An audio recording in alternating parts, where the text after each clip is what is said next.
नमस्कार, मैं राजीव वर्मा पूर्वज श्री राम के सीरीज में आप सभी का स्वागत करता हूं। आज हम श्री राम के पूर्वजों की 39वीं पीढ़ी के नेतृत्वकर्ता महाराज दशरथ के जीवन के उन क्षणों की चर्चा करेंगे जब उन्होंने भावनात्मक संघर्ष किया।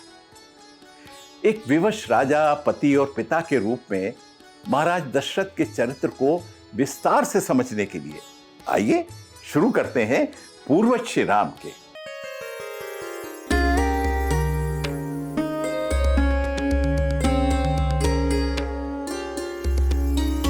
राष्ट्र के रक्षक हैं वो, विश्व के वो पथ प्रदर्शक, सत्य जिनके है धरोहर, सूर्य के हैं वो उपासक।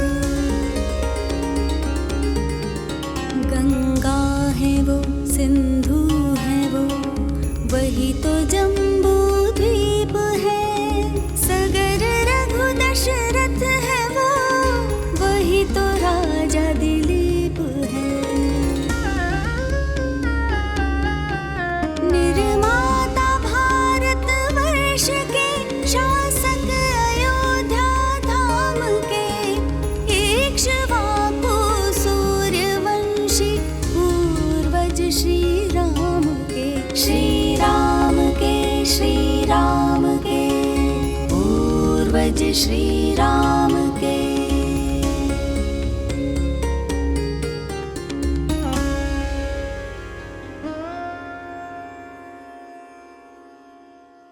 श्री राम के अभिषेक के लिए उचित आज्ञाएं देकर और सबको यथा समय उपस्थित होने के लिए कहकर महाराज दशरथ ने अपने अंतःपुर में प्रवेश किया। कहीं ना कहीं महाराज दशरथ का विचार था कि श्री राम के अभिषेक का निर्णय जितनी शीघ्रता से लिया गया है, संभव है कि रानियों को इस विषय में ज्ञात न हो। इसीलिए वे उन्हें यह सूचना देने के लिए अंतःपुर में प्रवेश करते। लेकिन वहां जो होने वाला है उससे महाराज दशरथ पूर्णतः अनभिज्ञ है।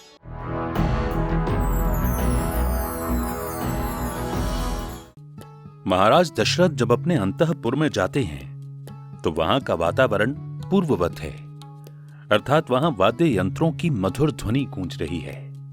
महल सदा खिलने वाले फूलों, फल वाले वृक्षों और बावलियों से सुशोभित है।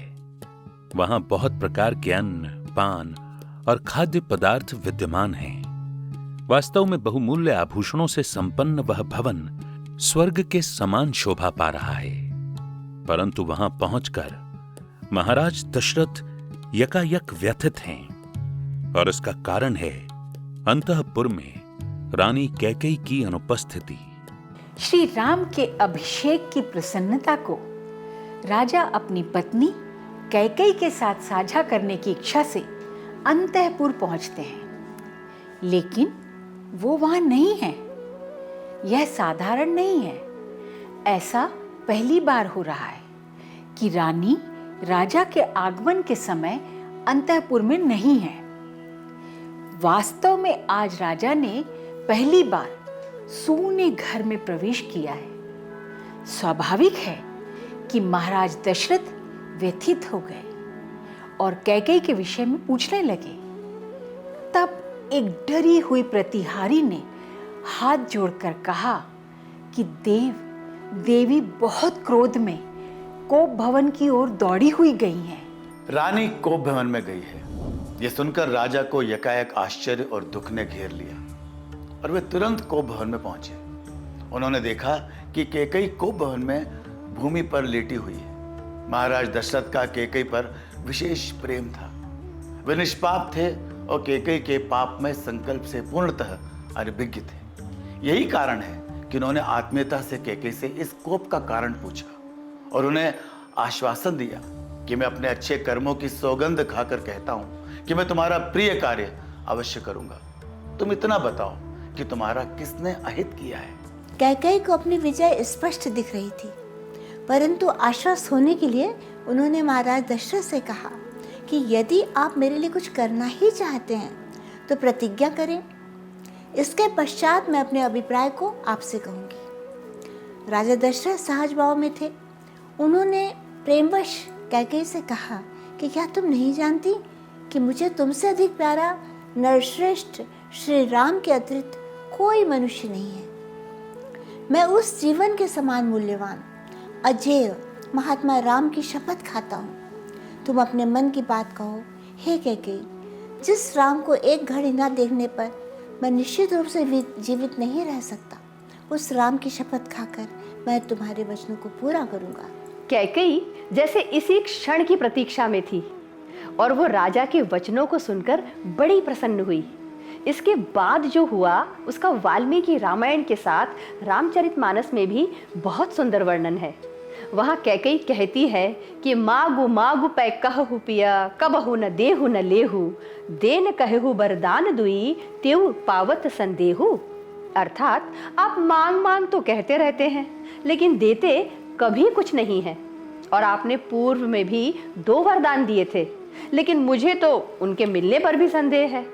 इस पर महाराज दशरथ अपने वंश की रीति बताते हुए कहते हैं कि झूठे हूँ हम ही दोष जनि देहु, दुई कै चारि मागी मकुलेहु, रघुकुल रीति सदा चली आई, प्राण जाहु परु बचन न जाई। अर्थात मुझे झूठ मूठ के दोष मत दो, चाहे 2 के बदले 4 वर मांग लो। रघुकुल में सदा से ये रीत चली आई है कि प्राण भले ही चले जाएं पर वचन नहीं जाता। महाराज दशरथ श्री राम की शपथ ले चुके हैं और अपने रघुकुल की रीत की दुहाई दे चुके हैं। अभी भी उन्हें यह ज्ञात नहीं है कि कैकेयी के मन में क्या है। इसी अनभिज्ञता में वे कैकेयी को वचन देते हैं और तब कैकेयी अपना मनोरथ उनके समक्ष रखती है, जो महाराज दशरथ को क्रोध, आश्चर्य और दुख से भर देता है।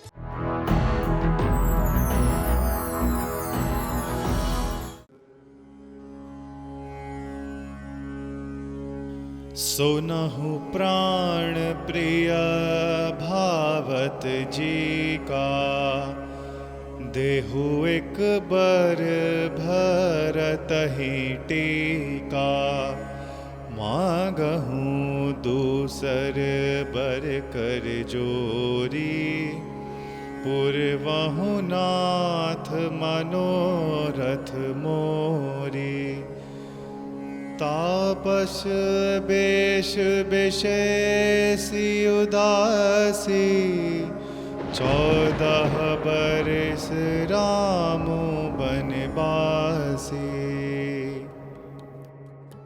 रामचरितमानस में कैकेयी द्वारा मांगे गए 2 वरों को प्रकट करती इन चौपाइयों में कैकेयी महाराज दशरथ से कह रही हैं, हे प्राण प्यारे, सुनिए, मेरे मन को भाने वाला एक वर तो दीजिए, भरत को राज तिलक, और हे नाथ, दूसरा वर भी मैं हाथ जोड़कर मांगती हूं, मेरा मनोरथ पूरा कीजिए कि तपस्वियों के वेश में राज्य और कुटुंब आदि की ओर से भली भांति उदासीन होकर विरक्त मुनियों की भांति राम 14 वर्ष तक वन में निवास करें।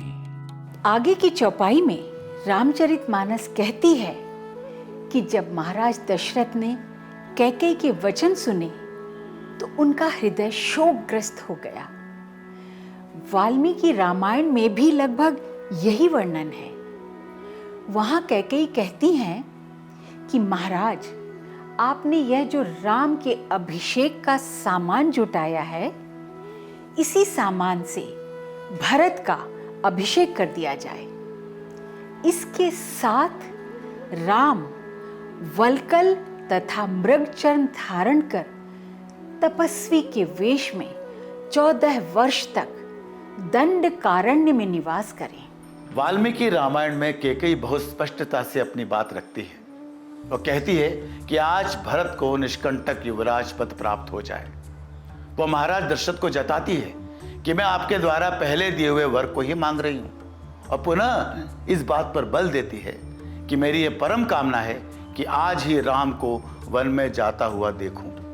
इसके पश्चात महाराज को उनका कर्तव्य याद दिलाते हुए कहती है कि आप राजाओं के राजा हैं, इसलिए सत्य का पालन कीजिए और अपने कुल, शील और जन्म की रक्षा कीजिए। इसके पश्चात रामचरितमानस और वाल्मीकि रामायण दोनों में महाराज दशरथ की प्रतिक्रिया लगभग समान है। वे कैकेयी के वचनों को सुनकर बड़ी चिंता में पड़ जाते हैं और एक मुहूर्त तक उस चिंता से संतप्त रहते हैं। उन्हें ऐसा प्रतीत होता है कि जैसे वे दिन में ही स्वप्न देख रहे हैं या उनके चित्त पर मोह छा गया है।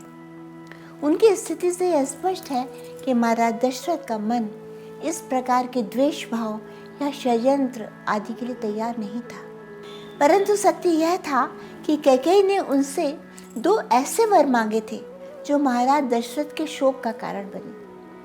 जब उन्हें होश आया, सत्य का भान हुआ, तो उन्हें कैकेयी के शब्दों पर संताप होने लगा। वे जमीन पर ही बैठ गए। उनकी मन स्थिति ऐसी थी कि वे बार बार अपनी चेतना खो देते थे।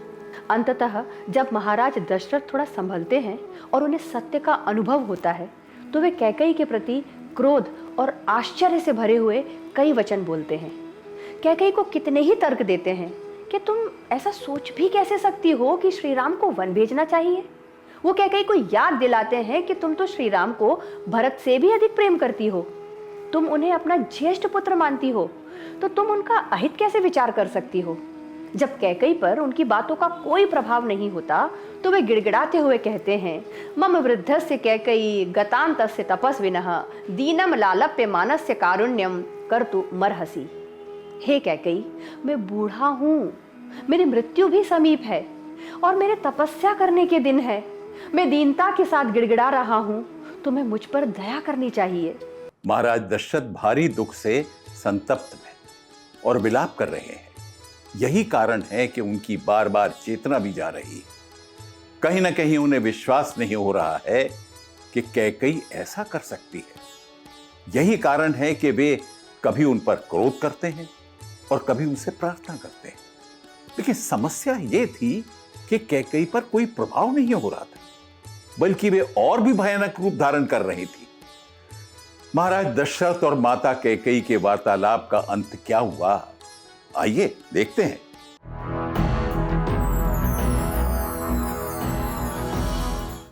महाराज दशरथ की क्रोध, तर्क और प्रार्थना की भाषा कैकेयी को नहीं भा रही थी। उन्हें यह प्रतीत हो रहा था कि महाराज दशरथ श्री राम के प्रति प्रेम जता रहे हैं, अतः वे भरत से प्रेम नहीं करते और उन्हें युवराज घोषित करने की इच्छा नहीं रखते। इन्हीं विचारों के मध्य कैकेयी अत्यंत क्रोधित हो गईं। क्रोध में भरी कैकेयी ने महाराज दशरथ से अपनी बात मनवाने के लिए उन्हें उलाहना देना आरंभ किया। उन्होंने कहा कि जब बहुत से राजर्षि लोग एकत्र होकर आपसे मेरे द्वारा मांगे गए वरों के विषय में पूछेंगे, तब आपके पास क्या उत्तर होगा? तब आप यह कैसे बताएंगे कि मैं जिस कैकेयी के कारण जीवित हूं, मैंने उसको दिए वचन का ही पालन नहीं किया? इतना ही नहीं, कैकेयी महाराज दशरथ के सभी तर्कों के बदले यह भी कहती हैं कि यदि आप मेरे वचन मानकर अभी से उसके विपरीत तर्क देंगे तो वह वरदान भी व्यर्थ है, क्योंकि आप ऐसा करके अपने कुल के राजाओं के मस्तक पर कलंक ही लगाएंगे। कैकेयी का यही प्रयास था कि महाराज दशरथ अपने कुल वंश की मर्यादा को बचाने के नाम पर या अपने धर्म की रक्षा के लिए उनकी बात मान ले। कैकेयी कहीं ना कहीं ये जानती है कि महाराज दशरथ सूर्यवंश की साख को ठेस नहीं पहुंचाएंगे। यही कारण है कि वह इसका सहारा लेती है। वह कहती है कि महाराज, आप अपने पूर्वजों के चरित्रों का स्मरण करके अपनी प्रतिज्ञा को असत्य मत करिए। कैकेयी दृढ़ता से कहती है कि चाहे धर्म हो या अधर्म, सत्य हो या असत्य, जो आपने मुझसे प्रतिज्ञा की है उसमें कोई परिवर्तन नहीं होगा। यदि राम का अभिषेक होता है तो मैं आज ही प्राण त्याग दूंगी। मैं अपनी और भरत की शपथ खाकर कहती हूं कि श्री राम के निर्वासन के अतिरिक्त किसी और प्रकार से मैं संतुष्ट नहीं होंगी।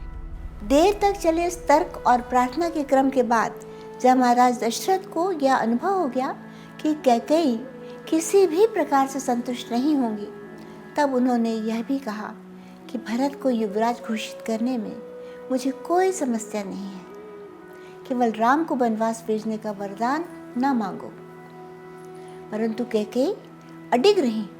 महाराज दशरथ ने कैकेयी को पत्नी धर्म समझाते हुए ये भी कहा कि तुम्हारे इस वचन के कारण तुम्हारे पति का अपयश होगा, क्योंकि मैंने भरी सभा में श्री राम के अभिषेक की घोषणा की है।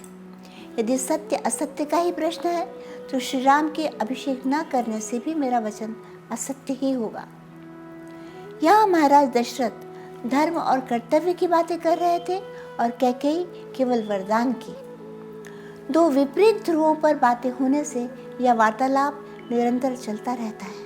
इस वार्तालाप का अंत करते हुए वाल्मीकि रामायण कहती है, ततः स राजा पुनरेव मुच्चितः प्रियाम तुष्टाम प्रतिकूल भाषिणीम समीक्ष पुत्रस्य विवासनम प्रति क्षितो विसंज्ञो निपपात दुखितः। अर्थात जब महाराजा दशरथ ने देखा कि उनकी प्रिय कैकेयी अब भी न केवल असंतुष्ट है वरन विपरीत उत्तर दे रही है, तब उनके मन में पुत्र श्री राम के वनवास का चित्र उभर आया और इसके विचार मात्र से ही वे इतना दुखी हो गए कि चेतना रहित होकर भूमि पर गिर पड़े। रामचरितमानस इस स्थिति में कहती है कि राम राम रट बिकल भुआलू जनु बिनु पंख बिहंग बेहालू। अर्थात महाराज दशरथ राम राम रट रहे हैं और उनकी स्थिति ऐसी है जैसे कोई पक्षी पंख के बिना होता है।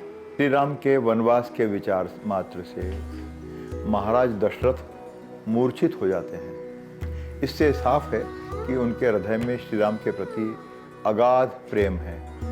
लेकिन जानने वाली बात यह है कि श्री राम से इतने स्नेह के बाद भी महाराज दशरथ कैकेयी से प्रार्थना ही कर रहे हैं। वे महाराज हैं, शक्तिशाली हैं, उनके लिए कैकेयी की इच्छा का दमन बड़ी बात कभी नहीं रहा होगा, लेकिन वे ऐसा कर नहीं पा रहे हैं। वे उन्हें भला बुरा जरूर कहते हैं, लेकिन इसके बाद भी मर्यादित हैं। ये बातें महाराज दशरथ के व्यक्तित्व को महान बनाती हैं। दूसरा, वे अपने वंश की रघुकुल रीत सदा चली आई, प्राण जाए पर वचन न जाई की परंपरा का निर्वाह भी कर रहे हैं। यही कारण है कि पूरे वार्तालाप में वे कैकेयी को वरदान परिवर्तित करने को तो कह रहे हैं, लेकिन एक बार भी उन्होंने यह नहीं कहा कि मैं वचन को पूरा नहीं कर पाऊंगा। तीसरा, वे केवल इसलिए कैकेयी को समझाने का प्रयास करते हैं कि राम जैसे जन जन के प्रिय पुत्र को युवराज न बनाना अनुचित है, अधर्म है। धर्म के प्रति ये आग्रह ही महाराज दशरथ को महान बनाता है। रामचरितमानस आगे कहती है कि हृदय मनाओ भोर जन होई, राम ही जाए कहे जन कोई। अर्थात महाराज दशरथ मूर्छा में भी, चेतना की अल्पता में भी हृदय में मना रहे हैं कि सवेरा ना हो और कोई जाकर श्री रामचंद्र जी से ये बात न कहे। लेकिन समय कहां किसी के लिए रुकता है। सुबह होती है और महाराज दशरथ को जगाने के लिए मंगल गान होते हैं। प्रतिदिन की भांति सुमंत्र महाराज के समक्ष उपस्थित होकर उनकी स्तुति करने लगते हैं। लेकिन महाराज दशरथ के लिए ये सब न केवल अरुचिकर था बल्कि दुखदाई भी था। इस विपरीत परिस्थिति में महाराज दशरथ की प्रतिक्रिया कैसी होती है और कैसे वे आगे के निर्णय लेते हैं, जानेंगे लेकिन अगले अंक में। तब तक जुड़े रहिए और देखते रहिए पूर्वज श्री राम के युग युगीन भारतवर्ष की विकास गाथा केवल वीर भारत पर। अभी के लिए नमस्कार।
वयं राष्ट्रे जागृयां पुरोहितः। हम राष्ट्र आराधक भारतवर्ष को जागृत और जीवंत बनाएं। युग युगीन भारत के कालजयी महानायकों की तेजस्विता की गौरव गाथा